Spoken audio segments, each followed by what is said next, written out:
Bon ok, aujourd'hui j'essaye la Kawasaki Ninja 650, c'est la version carénée du Roadster, le 7650. Pas grand chose à changer sur cette machine, je vais détailler la fiche technique assez rapidement et après on ira rouler sur la belle route de la Côte Sauvage. À l'avant on a deux disques de 300 mm avec des étriers Nissin double piston montés en position traditionnelle sur une fourche tout aussi traditionnelle. Le pneu c'est un Dunlop Sportmax Road Sport 2, il fait 120 de large à l'avant et 160 de large à l'arrière. Puisqu'on en a parlé de l'arrière, on a un disque de 220 mm de diamètre avec un étrier Nissin simple piston. Et je suis toujours étonné par la finesse de ce bras oscillant. Il fait, c'est ridicule, il doit faire 5 cm dans cette partie et il s'élargit à peine plus. C'est vraiment un super détail. On n'a pas une poutrelle d'acier comme ça, comme sur certaines Yamaha. C'est très bien dessiné. La moto pèse 193 kg, on a 15 litres de réservoir et tout ça est emmené par ce bicylindre en ligne de 68 chevaux à 8000 tours minute. Et le couple, lui, arrive à 6700 tours minute. Tout ça est caché derrière ce très beau carénage qui, même ici, dans une couleur foncée, on a un gris satiné, un peu mat et pailleté. Ça ne cache absolument pas les détails. La selle est à 790 mm de haut et l'ensemble pèse 193 kg. On n'a pas de position très sportive, il n'y a rien qui change par rapport au Roadster. On a des poignets assez relevés par rapport au T supérieur, très bien. Le TFT de 4,3 pouces est là aussi. La bulle n'est pas réglable, contrairement à sa grande sœur, la Ninja 1000 SX. Et ici, on a la chance d'avoir la bagagerie Kawasaki qui offre 2 fois 14 litres de contenance. Et elle est proposée à 350 €, cette paire de petites sacoches en tissu qui est vraiment très jolie, c'est rigide. Très rigide, on a une housse étanche, un filet pour tenir les affaires et une deuxième poche sur le devant.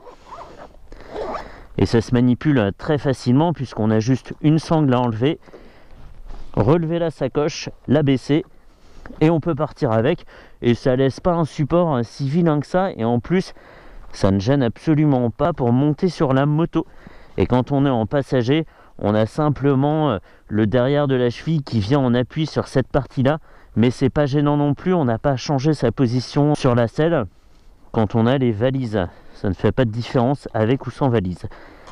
Alors, je reclipse. Hop. Et cette machine est proposée à 8100 €. Le mieux c'est d'aller rouler avec, donc on y va tout de suite.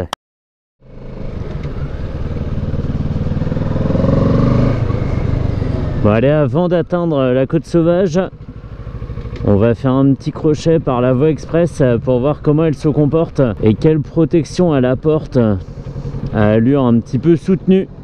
Et on se retrouve tout de suite après. Allez, nous voilà donc sur la voie express, direction Lorient, pour voir non pas les performances de la machine, puisqu'évidemment que 68 chevaux c'est suffisant pour voyager, mais surtout pour voir la protection offerte par le carénage et notamment la bulle. Alors on va essayer de se caler à 110, je dis on comme si on était 10 sur la moto, je suis tout seul, et aussi voir si la position est suffisamment décontractée pour enchaîner des centaines et des centaines de kilomètres, puisqu'en tant que mini GT, c'est aussi ce qu'on lui demande. On est très bien assis, le dos très droit, les épaules parfaitement reposées, et je choisis bien les adjectifs et les qualificatifs ici, c'est absolument pas exagéré. Le fait de ne pas avoir les mains trop basses et le dos en avant, c'est parfait pour enchaîner les bornes. La protection, elle est bonne, à peu près jusqu'en bas du casque, on n'a pas de force qui s'exerce sur le torse. C'est vrai que la bulle remonte suffisamment haut pour garantir un petit vide ici devant le buste du pilote. Par contre, on a quand même des turbulences dans le casque pas très agréables. Ce qu'il aurait fallu, c'est soit grand luxe, une bulle réglable comme sur la Ninja 1000 SX où on peut la tirer comme ça sans outil suivant l'usage qu'on a de la moto, ou alors une deuxième courbure en haut de la bulle pour finir de dévier totalement le flux d'air, totalement ou quasi totalement, pas être embêté, mais là de position vraiment très détendue, et le confort de la selle y est aussi pour pas mal. Là on a juste à attendre d'arriver en fait, je touche quasiment pas au guidon, je suis pas en appui sur les poignets. Et on est vraiment détendu. Ça se conduit vraiment d'une très légère pression sur les commandes, à la fois l'accélérateur qui est très doux et la direction qu'on a juste à corriger de temps en temps. C'est vraiment top. Donc malgré son gabarit compact, elle a bien mérité son titre de mini GT. Je vois absolument aucun inconvénient à parcourir comme ça des centaines de kilomètres à 110 ou 130. Il n'y a vraiment aucun souci pour ça. Donc une moto qui a réellement plusieurs usages, hein. On peut bien partir en vacances avec, il n'y a pas de souci. Alors peut-être pas avec cette bagagerie de 2 x 14 litres, peut-être avec des top case un peu plus conséquents ou un gros sac ou une sacoche de réservoir, mais en tout cas pour ce qui est du confort, on se pose dessus et après on cruise tranquille sur son petit filet de gaz bien protégé par le carénage et la bulle, aussi modeste soit-elle. Pas de vibration inconfortable. Là on est à 5000 tours à 110 km/h en 6ème, et même en serrant le réservoir, même en calant mon entrejambe contre le réservoir, on n'est pas incommodé par les vibrations, et dans les cale-pieds non plus. La selle, j'en parle même pas puisqu'elle filtre parfaitement toutes les vibrations. Allez, on retourne sur la côte sauvage pour la partie un petit peu plus tranquille. En ville, même si je vais pas rouler en centre-ville, mais plutôt à allure citadine, on va dire, à une cinquantaine de km/h, rien à signaler non plus, hein. C'est une moto très simple de prise en main. On a les pieds qui touchent parfaitement par terre. Moi je fais 1m73 et j'ai les jambes qui sont pliées quand mes deux pieds sont par terre, et même jusqu'à 1m55 on peut être bien sur cette moto sans avoir à rabaisser la selle. Donc ça en fait une moto qui est à la portée de beaucoup de personnes, et par son comportement aussi, hein. Sa prise en main, il n'y a pas de surprise ni à l'accélération, même jusqu'à assez haut dans le régime, ni au freinage. On a un freinage assez doux, hein, et il ne faudra pas hésiter notamment à faire appel au frein arrière, soit seul, soit combiné avec le frein avant. Ça donnera de meilleurs résultats que le simple freinage avec les deux disques à l'avant. Et donc cette moto, elle est simple, c'est bien, c'est vrai que c'est un avantage, mais je le vois aussi comme un inconvénient parce que Kawasaki a tellement voulu faire une moto facile, à la portée de tous, que elle en est presque un petit peu fade de comportement, même quand on monte dans les tours, quand on atteint le régime de 6000-6500 tours, quand le couple est disponible, et même là la machine délivre pas une avalanche de sensations. Ça reste très calme, très tranquille, et du coup c'est un petit peu dommage parce que même quand on veut s'amuser, on n'a pas une machine super nerveuse, super joueuse. Alors le châssis est bien, hein, ça suit bien, mais par contre même en poussant les rapports, on n'aura pas un foudre de guerre entre les jambes, et ça c'est bien dommage. Moi qui aime les motos à deux visages, et là j'y trouve pas mon compte. Mais ça reste une machine qui conviendra très bien pour aller au boulot, sortir de la ville, faire des grands trajets. Mais il faudra pas voir en cette moto la moindre velléité sportive.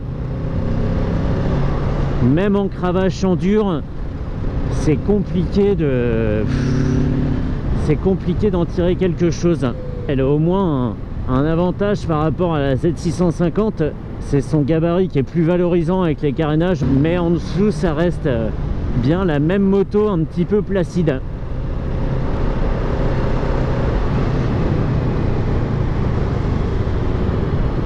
C'est pas le meilleur endroit pour dépasser, j'aime pas trop.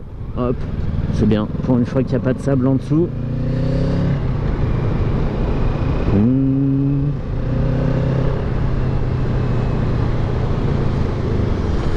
Sinon très bien, hein, évidemment, pour 8000 €, on a une machine neuve qui peut, je le disais, parcourir des grandes distances tranquillement.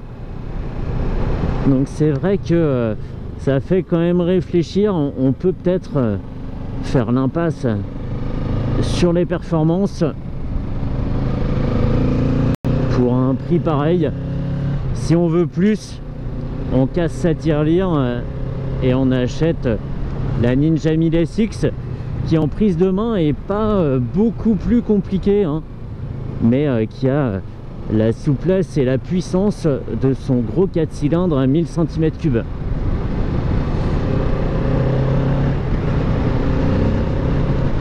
Et si je parle pas beaucoup, c'est parce que je profite du paysage, évidemment. Mais donc voilà, bon produit. Et c'est vrai que des mini sport GT comme ça, et là c'est plutôt une mini GT tout court, et ben il n'y en a pas beaucoup finalement. La R7 c'en est pas une, la CBR 650R c'en est pas une aussi, parce qu'elle est un petit peu plus affirmée dans sa position de conduite. C'est un 4 cylindres en plus. Et finalement, qu'est-ce qui reste? La RS 660 chez Aprilia, mais là pareil, c'est pour le coup une vraie sportive. Qu'est-ce qu'on pourrait trouver en face d'elle?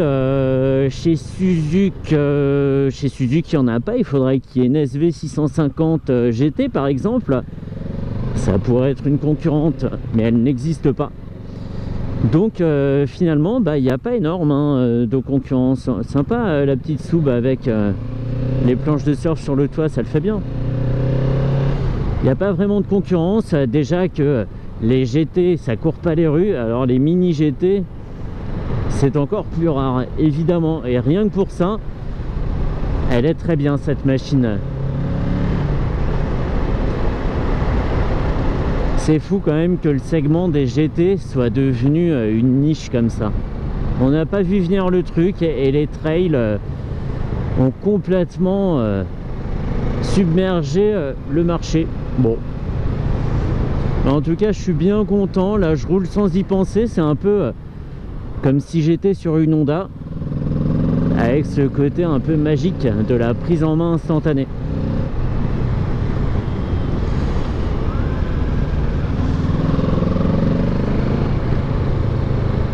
Ça complète l'essai que j'avais fait de la Z650. C'est très bien.